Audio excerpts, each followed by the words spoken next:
खबर से आगे के साथ मैं हूँ मुर्तज़ा सोलंकी। अ, रज़ा रूमी किसी वजह से हमारे साथ आज इस नशिस्त में मौजूद नहीं है। अगर वो आ गए तो शरीक हो जाएँगे। मुज़म्मिल सोहरवर्दी मेरे साथ मौजूद हैं और माहिर इक़्तिसादियात शाहिद महमूद साहब हमारे साथ मौजूद हैं। अ, आज की सबसे बड़ी खबर तो आप सब लोगों ने देख ली होगी कि अ, जो मिनी बजट जिसको कहा जा रहा है, वो आज कौमी असेंबली में पेश कर दी गई। साथ ही स्टेट बैंक की कोट एंड कोट आज़ादी से मुतालिक जो एक बिल है, वो वहाँ पर पेश तो हुआ लेकिन वो रेफ़र किया गया है कमेटी को। लेकिन लामहला वो भी आएगा कौमी असेंबली में और सेनेट में। जो कवानीन हैं उनके तहत हालाँकि जो बजट या फाइनेंस बिल की मंजूरी बुनियादी तौर पर कौमी असेंबली ने देनी होती है, लेकिन अब 18वीं तरमीम के बाद सेनेट की जो सिफारिशात हैं, वो भी पेश हो की जाती हैं और उस हवाले से उनको 2 हफ्ते या 14 दिन के करीब दिए जाते हैं। आज सब लोगों ने जैसे ही अखबार खोला होगा तो अ, कई अखबारों में वो फ़हरिस्त आ गई थी, जिन पर जीएसटी जो है वो जिन पर नहीं था उन पर भी और जिन पर कम था वो बढ़ाकर 17% जो है वो किया गया। तो इस हवाले से आज काफ़ी गरमा-गर्मी रही कौमी असेंबली में।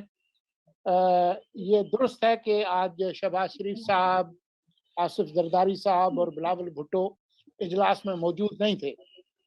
लेकिन उनकी मौजूदगी उस दिन ज़्यादा ज़रूरी होगी जिस दिन इस बजट पर वोटिंग होगी। तो बगैर वक़्त ज़ाया किए हुए शाहिद महमूद साहब के पास चलते हैं। शाहिद साहब पहले तो हमें इस बजट के बारे में और मिनी बजट के बारे में बताइए कि आज शौकत तरीन साहब ने ये दावा किया कि ये जो तकरीबन 350 अरब रुपए का जो टीका नया टीका जो लगाया जा रहा है, उसमें उनका कहना था कि जो अवाम है उन पर इसका जो असर है, वो सिर्फ़ कोई 2 अरब के करीब पड़ेगा, बाकी जो है वो उन लोगों पर पड़ेगा जो कि अवाम में शुमार नहीं होते। तो आपने वो फ़हरिस्त देखी होगी, जिन चीज़ों पर ये जीएसटी बढ़ाकर 17% किया गया है। तो पाकिस्तान के अवाम जैसा कि हमारे किबला इमरान खान कहते हैं कि आपने घबराना नहीं है। तो अब हमें इजाज़त है घबराने की या उनके कहने पर अमल करें? बिस्मिल्लाहिर्रहमानिर्रहीम। नहीं जुरैनी साहब, घबराने का वक्त आ गया, बल्कि घबराने का वक्त काफी टाइम से शुरू हो चुका है। तो कोई बजट ऐसा नहीं होता, मुझे नहीं समझ आती कि उन्होंने कैसे कहा। एक तो ये एक लफ्ज है आम आदमी, कि आम आदमी को कोई फर्क नहीं पड़ेगा। तो ये आम आदमी मैंने आज तक नहीं देखा कि कौन सा आम आदमी है जिसको फर्क नहीं पड़ता। तो फर्क पड़ेगा जी, जब भी बजट आता है, मिनी बजट हो या रेगुलर बजट हो, फर्क पड़ेगा। चाहे वो कम हो चाहे वो ज्यादा हो। अशिया की कीमतें जो हैं, जब नए टैक्स आपने लगाए हैं, जब छूट वापस दे दी है, तो वो महंगी होंगी। ऐसा नहीं होता कि आपने जितना बजट, जितना लोग, कोई भी वजीर खजाना या कोई भी हुकूमत जो बजट पेश करती है, तो उसकी वजह से कुछ भी नहीं होता। बजट का अपना एक मोमेंटम है, बजट का अपना एक खिंचाव है, और उसकी वजह से जिन चीजों पे छूट खत्म की गई है, वो ऐसा नहीं है कि सिर्फ जितने बजट में छूट दी गई है उसकी सिर्फ उतनी महंगी होगी। आप उसमें देखिए कि उसमें दुकानदार ने अपना मुनाफा भी रखना होता है, डिस्ट्रीब्यूटर ने भी अपना मुनाफा रखना होता है। ये सारी चीजें होती है ना, मुझे नहीं समझ आती कि वो क्यों ऐसे कह रहे हैं कि नहीं, इससे कोई फर्क नहीं पड़ेगा। फर्क पड़ेगा, जरूर पड़ेगा। और ये इसलिए भी पड़ेगा, उससे बड़ी बात, अगर आप अशिया की छूट से आगे ये जो छूट दी गई थी और वापस दी गई, इससे आगे जाए तो आप सिर्फ ये देखिए कि सिर्फ अभी बजट पास हुए 5 महीने हुए, या शायद 5 महीने भी मुकम्मल नहीं हुए, लेकिन उसके बाद अभी उसी दौरान इनको दोबारा सब कुछ हिसाब किताब दोबारा अपना रिवाइज करना पड़ गया, जो कि हमें ये बताता है कि इनका हिसाब किताब कितना गलत था, इनके अंदाजे कितने गलत। ठीक है जी। तो बजट और मिनी बजट से ज्यादा बड़ा मेरे लिए जो मसला है, और ये सिर्फ एक हुकूमत के साथ नहीं, बहुत सी हुकूमतों के साथ है कि इनके अंदाजे कितने गलत होते हैं। ठीक है, पता नहीं कैसे इन्होंने अंदाजा लगाया था कि इतनी स्मूथली पास हो जाएगा। जो हालात है, खास तौर पे जितनी महंगाई है और जितने अखराजात है, उसमें जो इनके अंदाजे थे वो पहले भी गलत ही साबित होने थे। तो वो 5 महीने के अंदर अंदर गलत साबित हो गए। तो आई एम नॉट सरप्राइज, मुझे कोई हैरत नहीं कि ये मिनी बजट इनका है, और इससे जो है महंगाई का एक और रेला आएगा। ऐसा नहीं है कि नहीं आएगा, तो घबरा लें, सबको घबरा लेना चाहिए थोड़ा बहुत सुरक्षित से। मुजम्मिल, आप कुछ पूछना चाहेंगे शाहिद साहब से? शायद सर मैं ये पूछना चाहूंगा आपसे कि क्या जो स्टेट बैंक के हवाले से बात है, मतलब अगर पाकिस्तान में कोई क्राइसिस आता है, कोई आफत आ जाती है, कुछ सैलाब आ जाता है, कुछ हो जाता है, जैसे हमने कोविड में भी स्टेट बैंक से, मतलब बंदा अपने सेंट्रल बैंक के पास हुकूमत जाती है, एक राय ये है कि इसके बाद किसी भी हुकूमत के पास, सेंट्रल बैंक के पास, कोई के पास जाने का इख्तियार खत्म हो जाएगा और वो सेंट्रल बैंक से की कोई भी मदद अवाम के लिए नहीं ले सकेगी। ये दुरुस्त है? सेंट्रल बैंक के एक दो चीजें हमें इसमें समझ लेने की जरूरत है। जहाँ पे सेंट्रल बैंक की या जो अपना मेन आपका मरकजी बैंक है उसकी आजादी की बात करें, ये कोई नई चीज नहीं है। अगर आप हम लोग अक्सर मिसालें देते हैं कि तरक्की याफ्ता ममालिक में उनको एक हद तक आजादी हासिल होती है, लेकिन ऐसा नहीं है कि बिल्कुल उनको ऐसी आजादी हो कि उनसे कोई पूछने वाला ना हो। मिसाल के तौर पे मैं अब आपको ये मिसाल देता हूँ कि जिस तरह रजा बाकिर साहब बुलाए थे, या इससे पहले और जो गवर्नर इस तरह आए कि उनको स्टेट बैंक का गवर्नर बना दिया गया, ऐसा नहीं होता। अब अगर मिसाल के तौर पे अमेरिका में सेंट्रल बैंक वो आजाद है, उनके चार्टर के मुताबिक, उनकी उस कानून के मुताबिक वो आजाद है अपने उसमें कंडक्ट।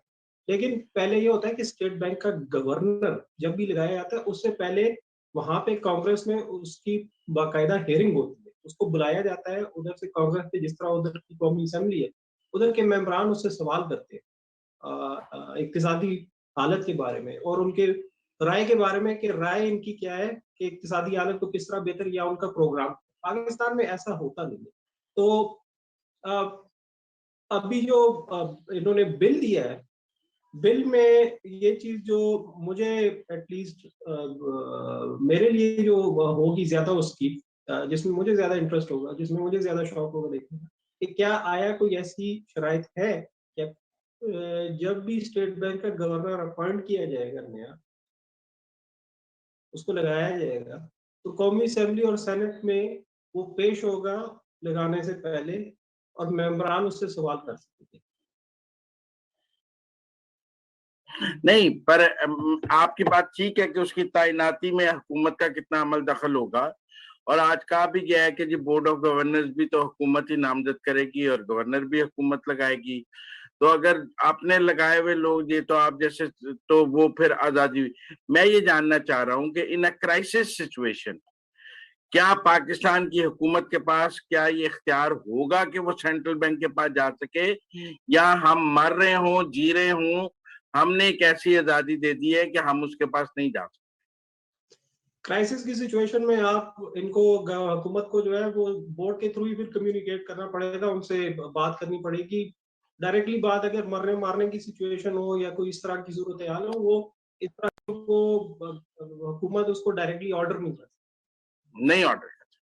मतलब बात यह है कि अगर के कोई एग्जीक्यूटिव ऑर्डर हुकूमत पाकिस्तान स्टेट बैंक को नहीं कर सकती, पाकिस्तान में जंग लग जाए, हमारे ऊपर जंग नाफज हो जाए, हमारे ऊपर दुश्मन हमला कर दे, हमारे ऊपर कोई आफत आ जाए, हमारे को बहुत बड़ा क्राइसिस हो जाए पाकिस्तान में, पाकिस्तान की हुकूमत स्टेट बैंक को, हमारे सेंट्रल बैंक को कोई ऑर्डर नहीं कर सकती।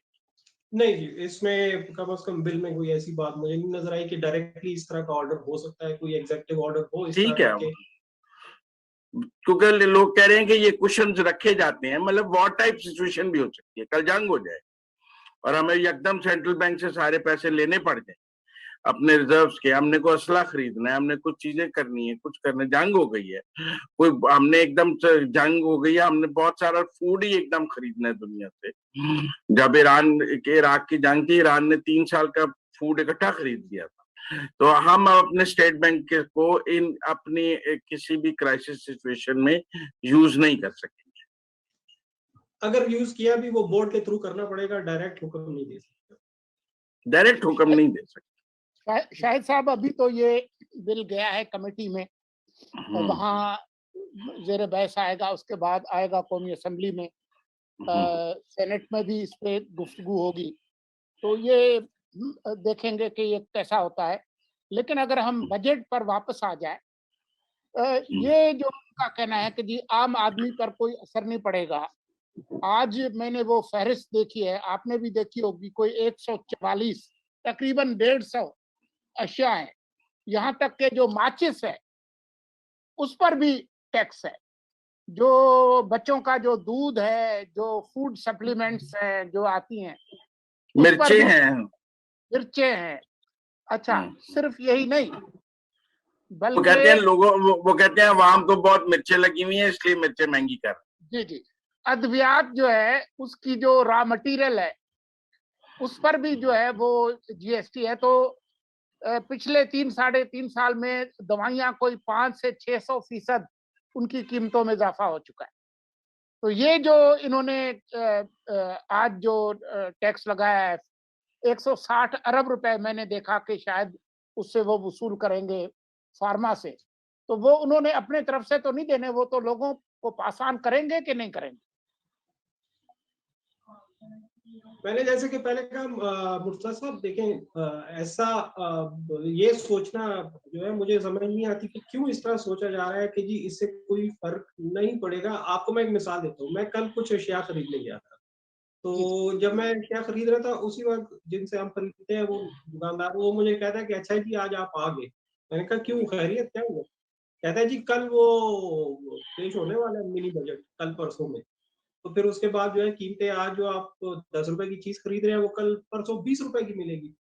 तो मैंने कहा यार जरूरी तो नहीं है कि इसी चीज पे जो बिक रही है 10 रुपए की उसी पे टैक्स आ गया। तो वो मुझे हंस के कहता है जी आप लोगों को समझ नहीं आती, बाबू लोगों को। कहते हैं जब टैक्स लगता है तो वो फिर हर चीज पे लग जाता है, जिस पे नाम ही अनाउंस हो उस पे भी चीज टैक्स लग जाता है। कहते हैं जब मिनी बजट आता है तो फिर हर चीज महंगी। तो देखिए चीजें महंगी होंगी। अब दवाइयों की या और चीजों की आपने बात की है, देखिए दवाइयों का इशू ये है कि 95% खाम माल जो कि दवाइयां तैयार करने के लिए पाकिस्तान, वो बाहर से आता है। ठीक है जी, पहले 0 रेटिंग थी, उस पर इन्होंने एक सहूलत दी थी कि टैक्स नहीं लगता, तो शायद कुछ छूट थी। लेकिन जब अब टैक्स लगा दिया तो जाहिर है अब दवाइयां बनाने वाले जो है वो अपने आप से तो नहीं देंगे, वो तो आवाम की जेब से जाएगी। और इसके अलावा जो मतलब बच्चों